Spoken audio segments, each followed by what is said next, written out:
Present okay. ఒక సామాన్య మధ్యతరగతి వాళ్ళు గజం భూమి 500 రూపీస్కి ఇస్తున్నాము. ప్రతి సామాన్యుడు కొనుక్కునే అంత 500 rupees per square yard.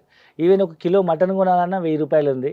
Even ఒక ఫ్యామిలీతో వెళ్ళి ఒక హోటల్ రెస్టారెంట్లో బిర్యానీ తినాలన్నా 500 ఉంది. మనం గజం భూమి 500కి ఇస్తున్నాం. దట్టు ఇది కూడా ఈవెన్ ఈ 500 గజం అంటే మీకు మినిమం సైజ్ వచ్చేసి 11 గుంటల భూమి. అంటే 1331 గజాలు ఇంటూ 500 రూపాయలు గజం అంటే ఇంచుమించు మీకు 7 లక్షలు పడుతుంది ఫ్లాట్ కాస్ట్. 7.5 లక్షలు పడుతుంది. మీకు రిజిస్ట్రేషన్తో పాటు 8 లక్షలు అవుతుంది. ఈ ఈ కాస్ట్ కూడా నేను కట్టలేను అనుకుంటే ఇప్పుడు ఇది కూడా 500 రూపాయలు ఎక్కువ నాకు ఒకసారి 7 లక్షలు 8 లక్షలు ఏమన్న వాళ్ళకి మనం ఈఎంఐ ఆప్షన్ ఇస్తున్నాము. అంటే 3 ఇయర్స్ ఈఎంఐ ఆప్షన్ ఇస్తున్నాము. 1,00,000 రూపాయలు డౌన్ పేమెంట్ కట్టి 600 గజం చొప్పున నెలకి 15,000 రూపాయల చొప్పున 3 సంవత్సరాలు ఈఎంఐ కట్టుకోవచ్చు. లేదు ఇంకా తక్కువ బడ్జెట్లో కావాలనుకుంటే 700 రూపాయల గజము 1,00,000 రూపాయలు డౌన్ పేమెంట్ కట్టి నెలకు 10,000 రూపాయలు ఈఎంఐ 5 సంవత్సరాలు కట్టుకోవచ్చు. ఇదే తక్కువ రేటు భూమి 500 గజం అమ్ముతున్నాము. 3 సంవత్సరాల ఈఎంఐ అయితే 600 రూపాయల గజం నెలకు 15,000 ఈఎంఐ.